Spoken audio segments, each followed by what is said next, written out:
Hello, my name is Elizabeth. My pronouns are she, her, and I'm really glad you're here because I read a very disturbing horror book called The Third Parent, written by Elias Witherow.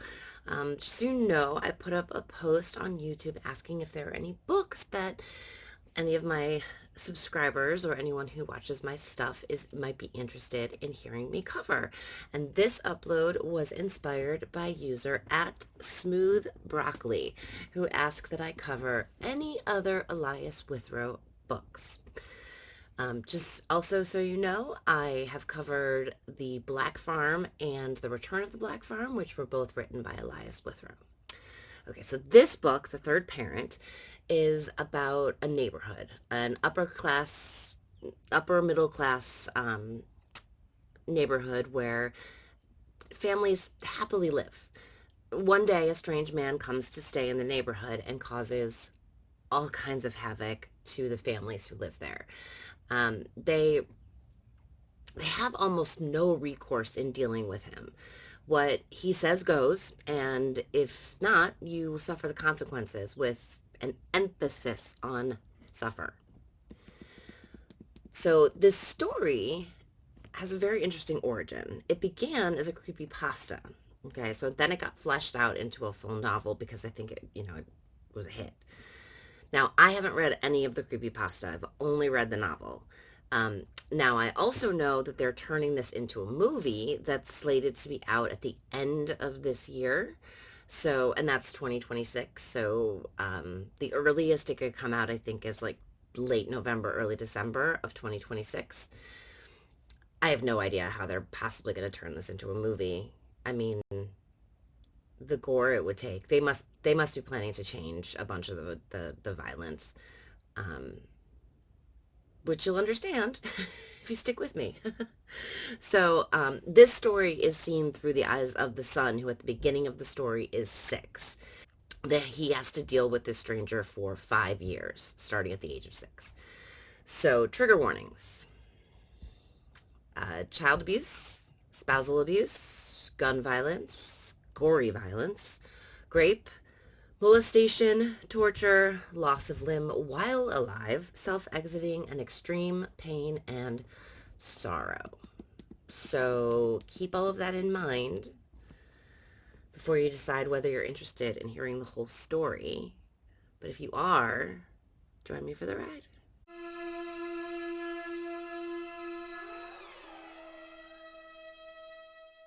So, okay, this story starts with a 911 call being made in 1992. And it's like a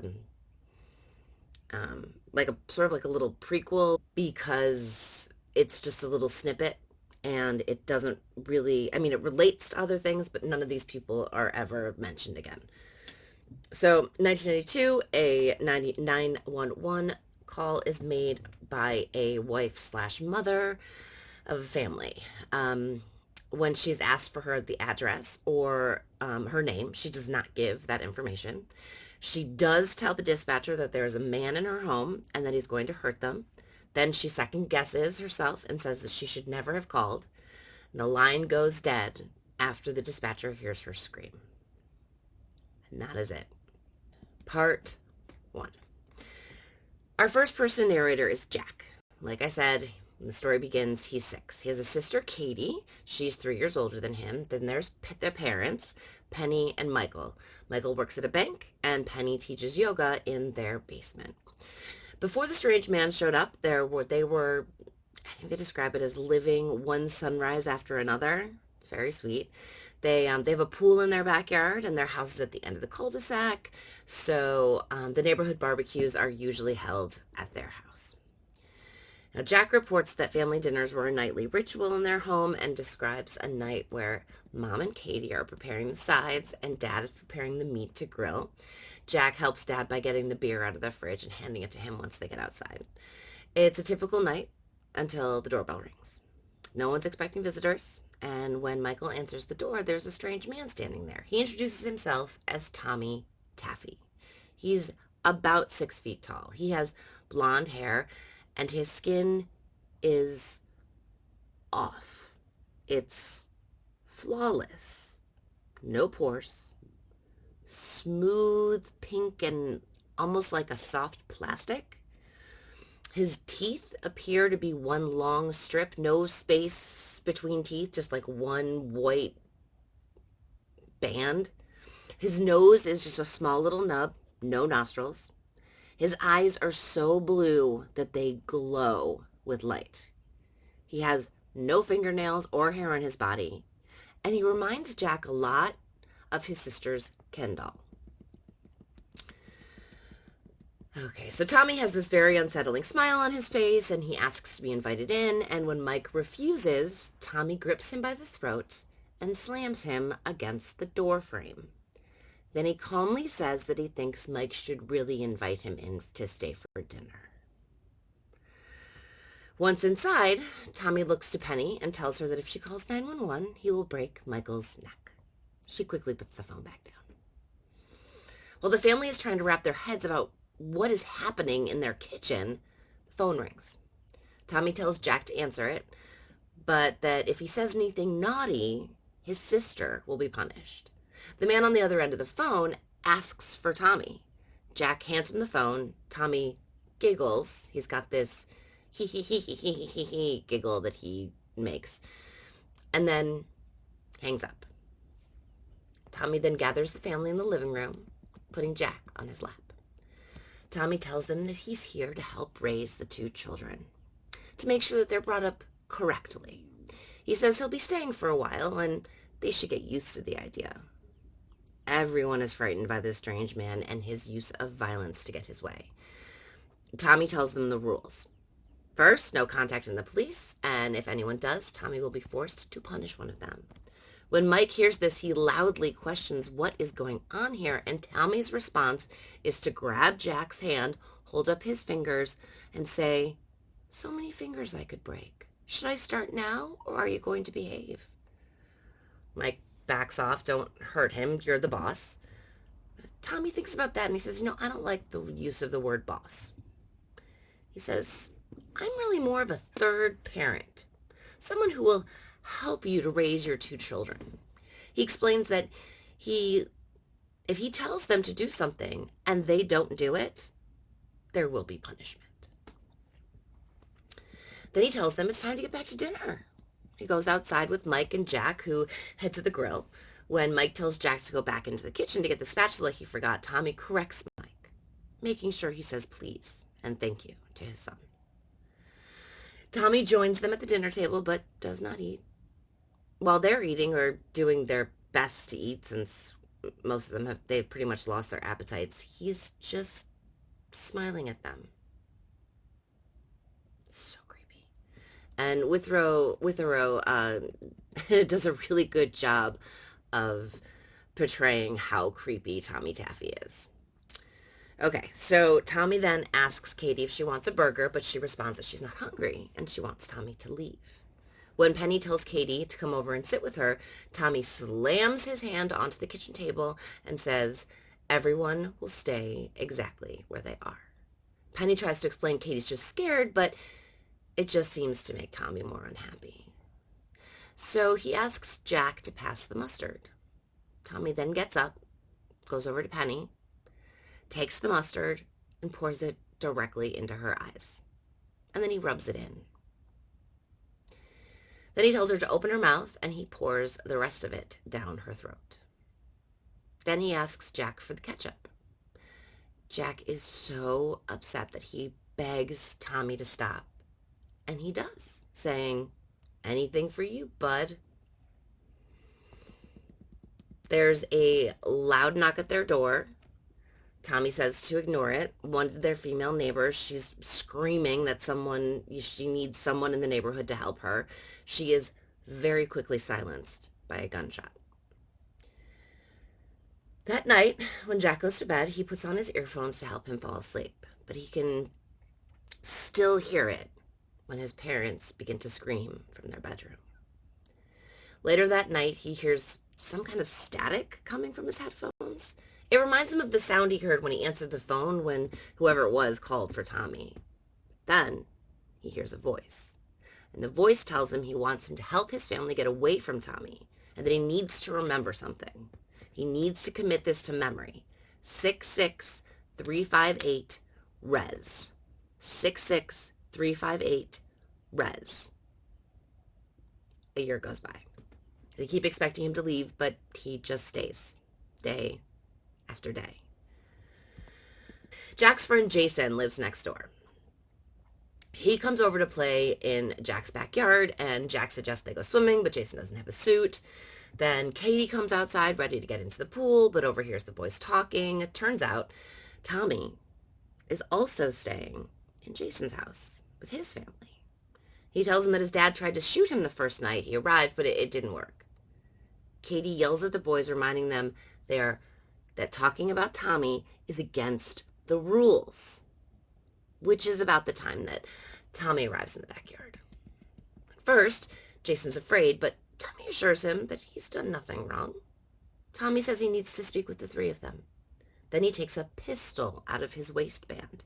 He looks at Katie and Jack and asks, "Who brought this into the house?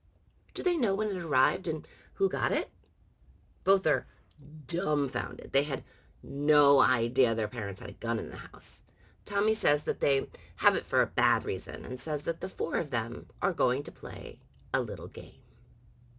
Now, he never says Russian roulette. Like, those words never come out of his mouth, but that's basically what happens. So he puts one bullet in the gun, hands it to Katie, and instructs her to put the barrel of the gun to her head and pull the trigger. She does. Click. Great.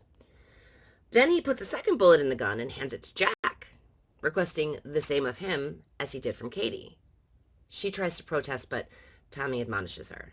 Jack also pulls the trigger. Click. Then Tommy puts a third bullet in the gun and puts it to his own head, and this time the gun goes off. At first, Jack starts to feel relieved, but then as the smoke clears, they see that Tommy is completely unharmed by the shot. Penny comes outside at the sound of the gunshots, and Tommy announces they have another player. He puts 4 bullets in the chamber and starts to giggle. He points the gun at Penny and says he doesn't like her chances of survival. Which is when Jack, just having no idea what to do and trying to figure out some way to help the situation, yells, 66358 res. Tommy's face completely changes. Now, where did you hear that? The anger on his face is horrifying to everyone who's seeing it. He drops the gun and goes after Jack. Who the fuck told you to say that? Tommy lifts Jack up by his throat, demanding to know who told him. Penny starts screaming at Tommy, and he backhands her to the ground. Katie's yelling at Tommy, please don't kill Jack, but Tommy ignores her. Tommy then asks, "Did he tell you to say that?" The phone then rings, and Tommy drops Jack. They can hear Tommy slam the phone receiver down and growl angrily. Meanwhile, Penny grabs the gun and tucks it under her shirt before Tommy comes back outside. And he tells Penny to get everyone from her yoga class out of the house right now. Then he tells Jason to go home with his mom, who's in the class. And that Tommy will deal with them later. Then he tells the 2 kids, Jack and Katie, to go to their rooms. There will be no dinner tonight. Katie tells Jack to stay quiet. She warns him that whatever it was he said to Tommy really upset him, and tonight is probably going to be bad. While waiting for night to arrive, Jack puts his headphones on, thinking about how he hasn't really heard a voice come out of them in months, and thinking maybe tonight will be different. He was correct. The voice comes through and tells Jack that he can talk to the voice, that one day the voice will probably need Jack, and that he is on Jack's side. When Jack responds, he gets nothing in return. Meanwhile, Tommy takes Penny and Michael down to their basement, and though Jack never finds out what happened down there, he knows it's terrible. Because in the year that follows, the family does very little speaking. During the 3rd year that Tommy is with them, on a windy October night, Mike wakes up Jack and tells him they're leaving. He's confused in his sleepiness, but when he gets into the car, his mom and Katie are already in their seats. Dad says they're going to drive until he cannot drive any longer. Tommy isn't here, and we are leaving. They have to get away from this hell. Dad drives and drives and drives and drives. Jack puts on his headphones. And is told that Tommy is watching them. Then he's told that Tommy is in the corn. Now, I don't know if you've ever driven through middle America, but a lot of states have a lot of fields full of corn, and they can be really creepy. It's one of the reasons I think, Stephen King wrote Children of the Corn, because corn fields just are creepy. But before Jack can say anything to the family and warn them, there's this really loud bang that comes from one side of the car. It's a flat. His father pulls over and gets out to change it. Jack is really scared because Dad isn't moving fast enough, and the voice is telling him that Tommy is watching them, and he's just so terrified. He decides he's going to jump out of the car and he's going to help, and he realizes that all of the crickets have stopped chirping.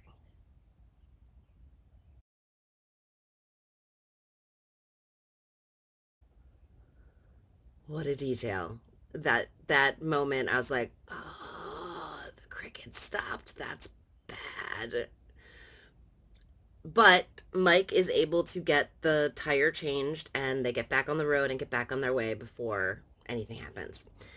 Um, Hours later, Mike pulls over at a hotel saying he just can't keep his eyes open anymore. Goes into the lobby, gets the room for the four of them. Katie and Penny each grab a bed and get right back to sleep. Mike gets into bed with Penny and also falls asleep, but Jack cannot seem to fall asleep. He's not exactly sure why, but he looks out the large picture window that looks across the street and sees Tommy standing at the edge of the cornfield, and Jack begins to scream.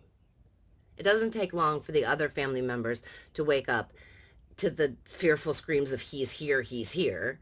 His father yells at him, "Where? Did you see him? Where?" But Jack's not able to answer before the hotel room door crashes open and Tommy quietly says, "I'm so disappointed in you." Tommy then picks up Mike and throws him into the dresser. Mike tries to fight back, but Tommy takes over, this time throwing the dresser at Mike.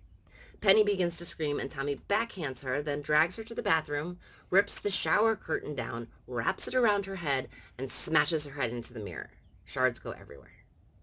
Tommy then calmly asks if they're headed home or if he needs to start in on the kids.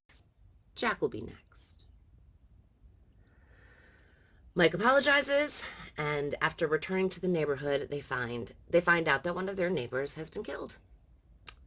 And one afternoon, while Tommy is in Katie's room with Penny, Tommy waves at Jack from the neighbor's house. Weird. So Tommy's back in charge of the neighborhood and insists that they have a neighborhood pool party at Mike and Penny's house. Jack and Jason are playing outside and the rest of the kids are in the basement. Mike asks Jack and Jason to head down to the basement with the rest of the kids, but they want to stay and watch. The grown-ups are acting strangely, and Tommy can tell. He looks at one man and asks, "Is this because of what I did to your wife 2 years ago? I mean, she started talking again, so what's the problem?" And the sadism in that statement is vile, to say the least. And the grown-ups, now in one large group, attack Tommy. He asks if they're sure they really want to do this. He doesn't fight back. They bind him to a chair, then each man takes a turn slugging him, and, with all the women watching, and then they empty a bag of charcoal onto him, and then cover that in lighter fluid. Tommy warns them that they should not be doing what they're doing, but the men light him on fire. And as he burns, without reacting, he says, "See you soon, Jack." Now, for the first few days, they keep expecting Tommy to show up, at the front door, at the neighbor's house, down the street, walking up the driveway. They just expect to see him, and he doesn't seem to show up. The first night that they're left alone without him, all four of them sleep in Penny and Mike's bed together. The family goes to church on that Sunday, and the community welcomes them back after what has been years of absence.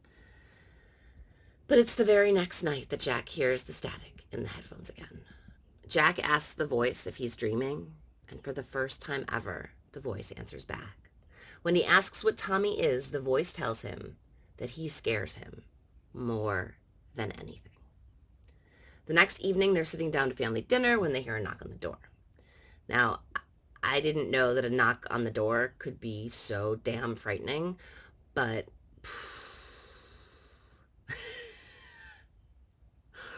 the family listens as Mike goes to answer the door, and they all hear, "Hello, Mike. Did you miss me?" And of course, fear grips all of them. Tommy tells them that there is still more he needs to teach them, that the lessons are not over, not yet, but that tonight is not for learning. Tonight is for breaking. This is one of the rougher passages, so warning. So he comes in, he tells Jack, turn on the stove. We're going to need it. Then Tommy grabs Penny and slams her head into the counter. Jack is completely frozen in place, but when Tommy yells to turn on the stove again, he does jump and take care of it. Tommy wasn't done with Penny, though. He opens the fridge door, puts Penny's head inside, and slams the door 3 times. Penny falls in a heap on the floor. When Mike tries to go to her, Tommy grabs him and bends his knee the wrong way. It's completely inverted in the socket. The screams that come from Jack's father are almost too much to bear. But hang on. Things are going to get worse. So much worse. Because now he has his hands on Katie. His hands are around Katie's throat, and Jack is screaming. And then Tommy begins to cut Katie's leg off at the thigh. Mike is screaming, "Don't do this," but nothing can stop Tommy. And when her leg hits the floor, described as no longer a part of her body, he starts in on the other. Now, Penny is screaming too. How could you? Once both legs are removed, Katie starts crying. "Mommy, Mommy, where are my legs? Mommy."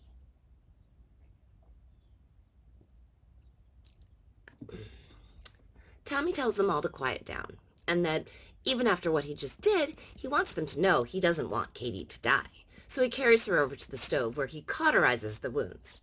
The sick smell of burning meat hits Jack's nose, and he finds himself openly weeping. Then Tommy says he's going to take Katie upstairs and deal with her injuries. When he is done, he'll come back downstairs and check on Penny and Mike. Then he tells them that if they ever try anything like what they did to him again, it will be Jack on the table, and he will not have such an easy time of it that his sister did. Before heading upstairs, he tells the family to think of a story to cover up Katie's injuries. The next morning, Katie dies. It's 1999, and the family is completely broken. A while later, Tommy is talking to Jack and telling him that he needs to not be taken in by his bitterness. He turns Jack's head towards him, leaving his hand on Jack's face. Then he puts his thumb into Jack's mouth, exploring it with his thumb, and when he removes his thumb from Jack's mouth, he sucks it dry. Then he tells Jack he thinks he's ready for the final lesson. Tommy tells Jack to head over to the Murphy's house, one of their neighbors. Tommy says he will meet him there. First, Tommy asks Jack if he understands what he needs to do, and Jack says he does, but that he doesn't want to. Tommy promises he won't be alone, that Tommy will be there the whole time. Finally, he tells Jack not to cry. When Jack leaves his house and heads over to the Murphys, a man in a car waves him over. Jack is elated. "Oh my God, help. There's actually help. Someone is actually going to help us." He tells the man he needs help. The man says, "Well, I just need directions," but Jack is nearly hysterical. So when Tommy comes to the door, the man in the car asks if this is his son. Tommy assures him that of course it is. Jack whispers, no, that is not my father." But the man tells him that he won't always hate his father and drives away. Tommy grabs Jack and carries him into the neighbor's house and up to the neighbor's parents' bedroom.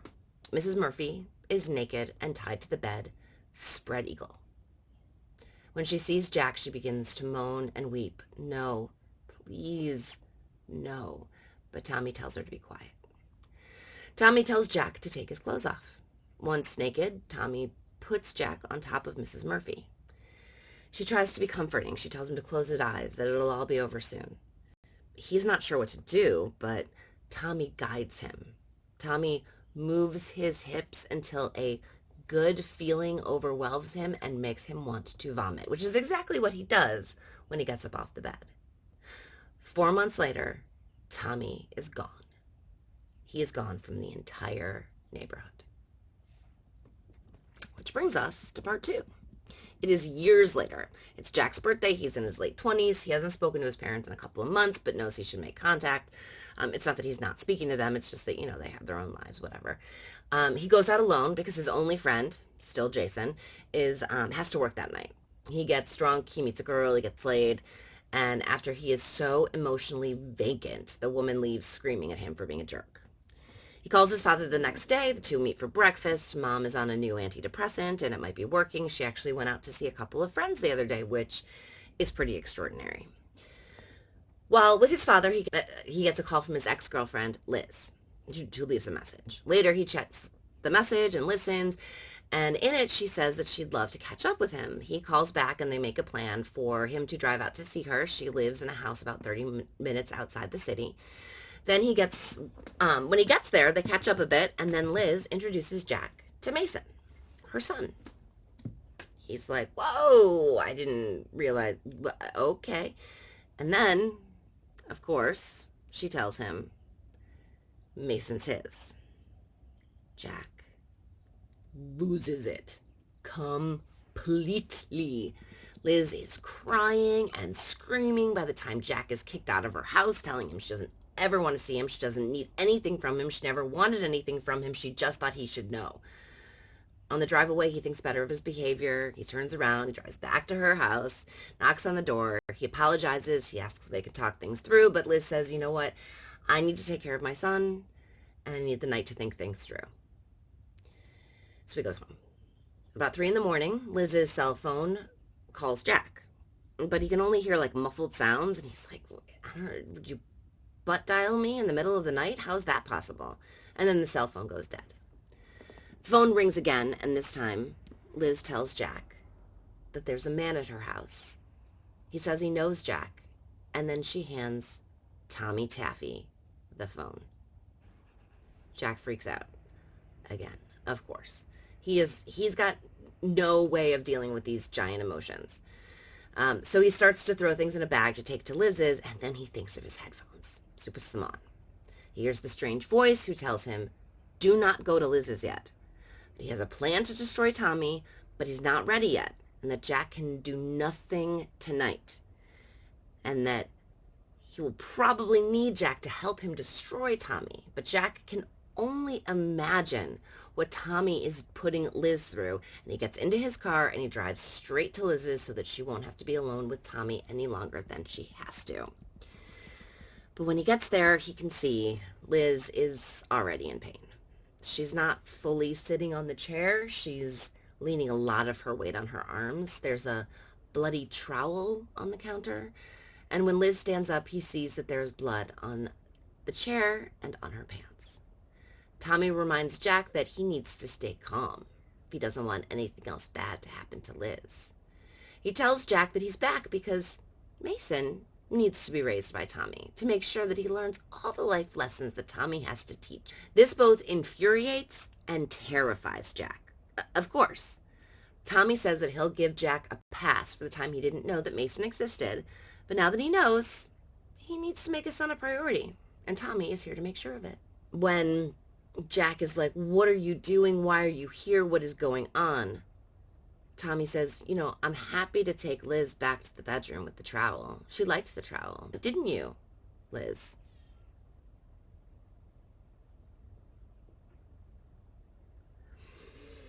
Jack spends the night with Liz, holding her and trying to comfort her enough to get some sleep.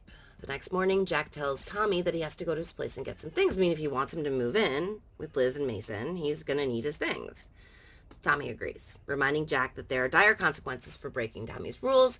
Jack angrily says he remembers.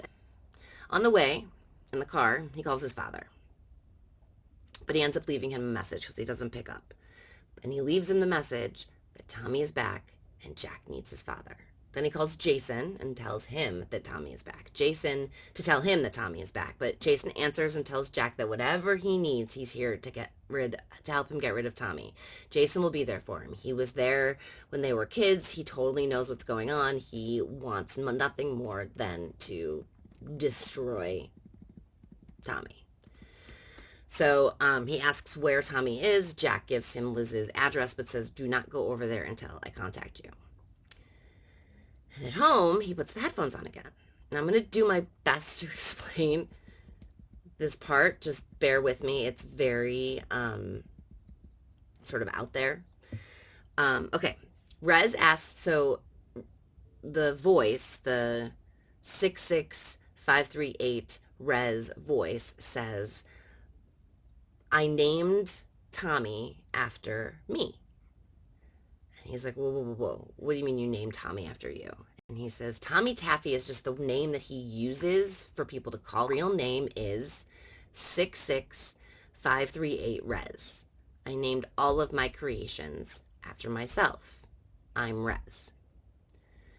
So one of the first things that Rez asks Jack is, do you think that the universe is infinite? And Jack is like, I don't know what this has to do with anything, but sure, the universe is infinite. But Rez says, no, actually the universe is not infinite. In fact, there is a border around this universe. It's made up of all kinds of machinery that keeps everything that should be part of our universe in, and all the things that should be outside of it, staying outside of it. I don't understand. What you're telling me? You're an alien? But Rez says, no, there are no aliens.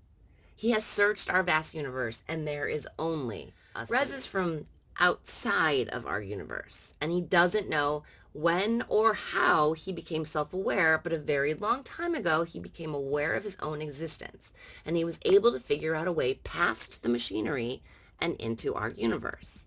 He observed humanity and became jealous. He wanted to experience human life because so much of it looked so wonderful, but he didn't have a physical form that would allow him to become part of our world, so he began to dream. And the power that rests within Rez must be vast because his dreams became manifest. Well, not enough to pass as human. He continued to dream until he reached version 66358, which is Tommy Taffy, as he now exists. Somehow, version 66358 not only became manifest, but he became fully separate from Rez. But Rez made a mistake. He didn't erase the old dreams. He continued to build on top of his dreams so that the versions became intertwined. When Rez first discovered humanity, he was in awe of how violent we were as a species, so his early tries at incarnation were full of violence. And many of the past mistakes were carried over into the manifestation that became its own being. When Jack asks why he became obsessed with Jack, in other words, why did he kill Katie and not Jack, Rez blames himself. He says that the male of the species was far easier to understand. So he focused on making his dream male because he could understand it better.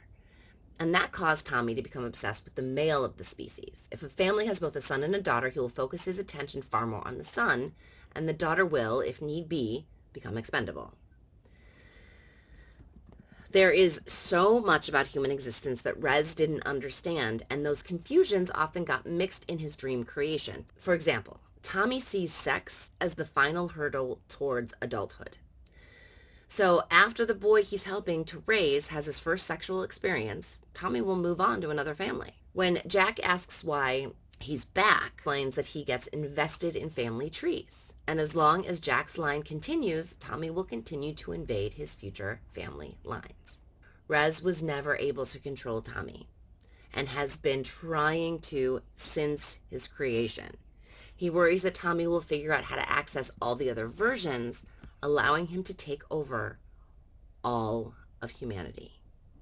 Rez needs Jack to help him destroy Tommy, and he's got a plan.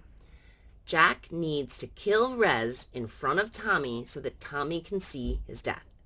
And at that point, Tommy should be weak enough for Jack to actually kill him, to really make a difference and take him out. The death of Rez should bring Tommy into a singularity that can be destroyed. They are mid-conversation when Rez stops speaking and tells Jack he needs to get back to Liz, and he needs to get back to Liz right now. When Jack finally gets to Liz's house, he finds Liz crying at the kitchen table and Mason sitting with her saying, Mommy, no cry, Mommy. Jack asks what has happened, and then he hears something, a voice from the other room, a muffled voice that he recognizes. Oh my God, it's Jason. Where is Jason? Tommy then tells him Jason came by. This is very strange. Why would you call Jason? Why would you tell him anything? So Tommy had to deal with him. So he put him in the chimney. Into the chimney. Jack can finally understand what Jason is saying. He thinks that his shoulders are broken. He's weeping and asking his friend to save him. There's nothing Jack can do. When Jack looks up the chimney, he can barely reach 1 foot, and he can feel blood dripping onto his head. He also notices that there's logs and kindling set up for a fire. A fire that Tommy lights. Jason screams, Jack screams, and Jason burns. Tommy then shows Jack, Liz, and Mason what Jason brought with him. A gun. Little Mason says, "Gun!" And Tommy says, "Yes, that's what this is." And Liz begins to scream. Tommy puts the gun to her head, and then he puts the gun to Jack's head and asks if he remembers the game that they used to play in the backyard all those years ago. He grabs Liz by the hair, drags her to the bedroom, and it doesn't take long for Jack to hear Liz's screams of horror. Jack tries to apologize to Mason, but the two just cry together while listening to Liz scream. Then his phone buzzes in his pocket. It's his dad. He answers, says, "Hello, Dad." But it's his mother. It's his mother's voice that greets him. She says, I'm so sorry, but I have to tell you, your father, he killed himself about an hour ago. I'm at the hospital right now. Jack instantly knows it's his fault. That Michael had been destroyed by everything that happened to their family when Tommy moved in, and just the mention of Tommy being back pushed his father past the edge. He couldn't face Tommy again, so he killed himself. When evening finally falls, Jack finds Tommy looking for him in the hallway. Oh God, what did you take from Liz this time? Jack gets up and goes to the kitchen where Liz is and finds her holding Jason's pistol up to her forehead. She says to Jack, I cannot do this anymore. Take care of Mason for me. And shoots herself. Jack screams and crumbles. Mason comes from the other room saying, Ma, wake up. Ma, not sleep time. Ma, Tommy asked Jack if he did this, and Jack completely loses control.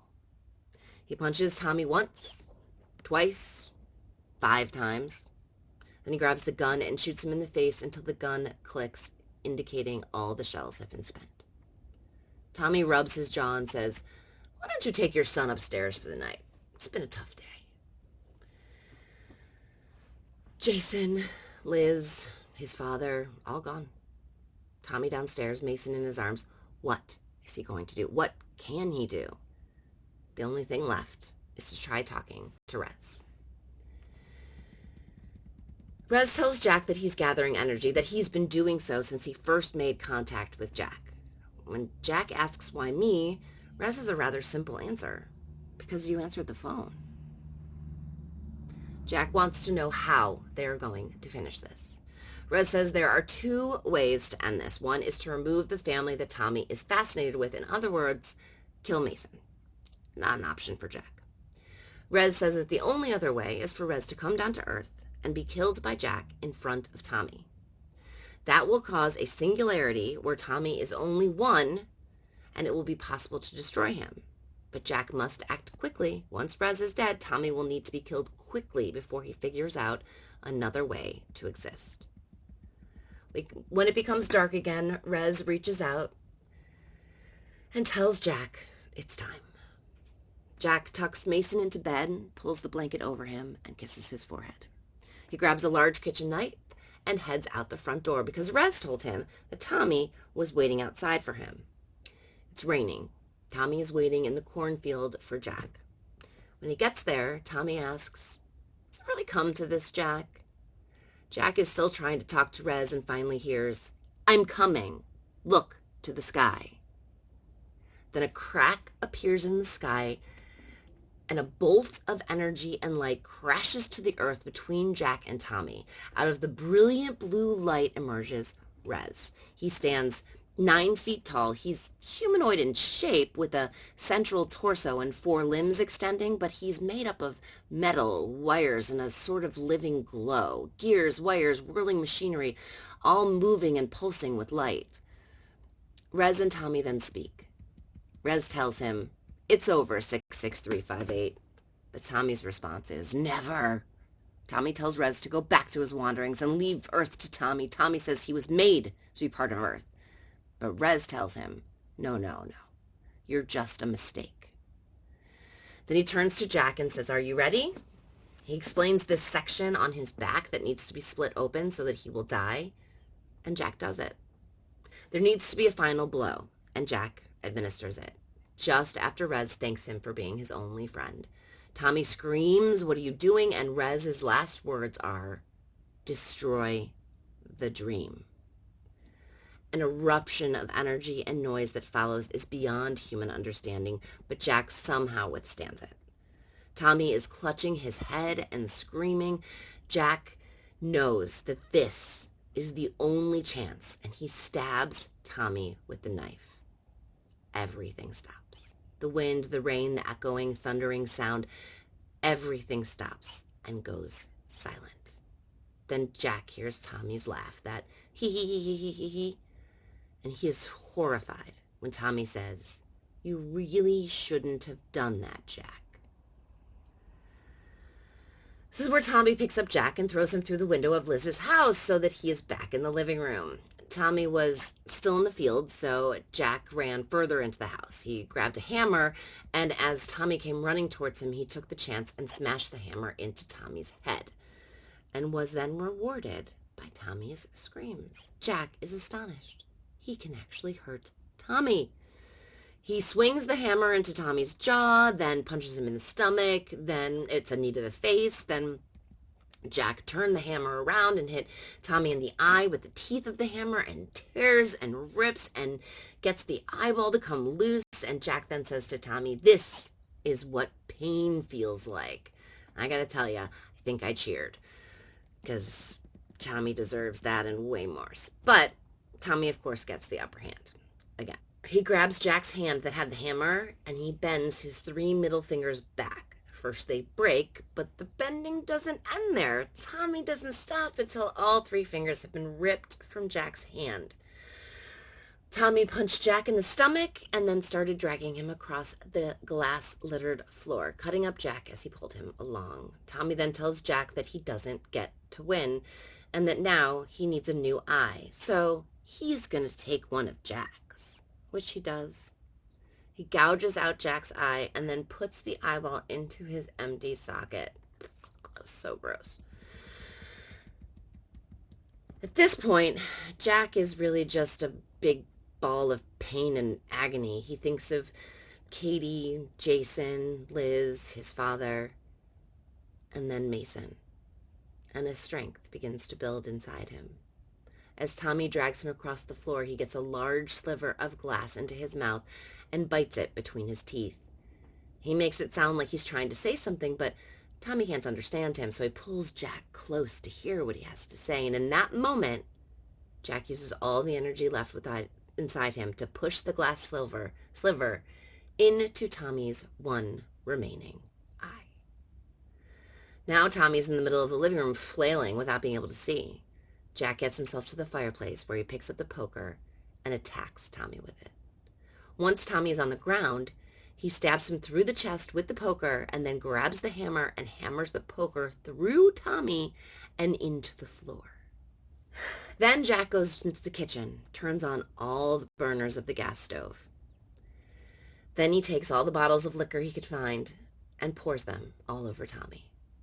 He runs to Mason and takes him and his bag and says, "Little man, we are leaving." On his way out the door, he lights a cigarette. Then he throws it back into the living room and onto Tommy. He takes a moment to watch Tommy light on fire, and then he races from the house, collapsing in the front lawn. Just as 911 answers his phone call, the house blows up. When Jack is next conscious, he finds himself in a hospital bed and his mom by his side. As he opens his eye, yes, his eye, he realizes and remembers he only has one left. Then he thinks there's something wrong with his hand. He's not sure what. He calls out for his son, and his mom assures him that Mason is fine, and that Tommy is indeed dead. Jack passes out again. 5 days later, he would be discharged from the hospital. His mom drove him and Mason to her house. They check in on each other. "Are you okay?" Penny fills Jack in. The police never found the intruder that Jack fought. Turns out all evidence of Rez and Tommy vanished without a trace. Penny looks in the rearview mirror and sees her beautiful grandson and says that he is a blessing and the best thing for the family. She gets a bit choked up, but Mason says, "No crying," and the two adults smile, the tension broken. The story ends with Jack telling us that Mason is now the most important thing in his life, that nothing could ever be anywhere near as important to him as that little boy. He tells us that Mason lives with his mom, who is thriving with the child to take care of again. He reports that even though he has to get used to life with an eye patch, it's worth it because he knows he'll never see Tommy ever again. And that is the story of The Third Parent, written by Elias Witherow. And this one is, I keep trying to figure out how they're going to turn this into a movie. I mean, the best I can figure is that they're not going to actually do to Katie what they did in the story. Kind of like if you've ever read and seen Misery. In the movie, the author gets hobbled. She breaks his ankles. In the book, she cuts his feet off. So, like, is it going to be that kind of thing where they just make it so that it's whatever violence it is, it's violence that can be shown on a movie? I don't know. Or maybe it'll be done off screen and we'll be told about it. I don't know. I don't understand how that scene is going to work. But I guess we'll all find out together in like a year or so. Anyway, thank you so much to Smooth Broccoli for requesting that I read some other Elias Witherow books. I'm actually in the middle of reading another book by him called The Last Tower. I will have that description for you soon. So if you're still here, I'd love it if you could give me a thumbs up. And if you enjoyed this, maybe think about subscribing so you don't miss out on future uploads. And other than that, do me a favor and be nice to yourself. You are the only self you are going to get, and you are both important and precious.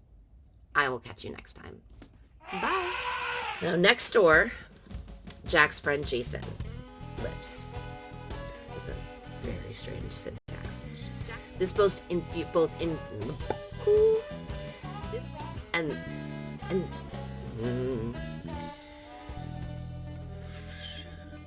sex as the final hurdle towards adulthood.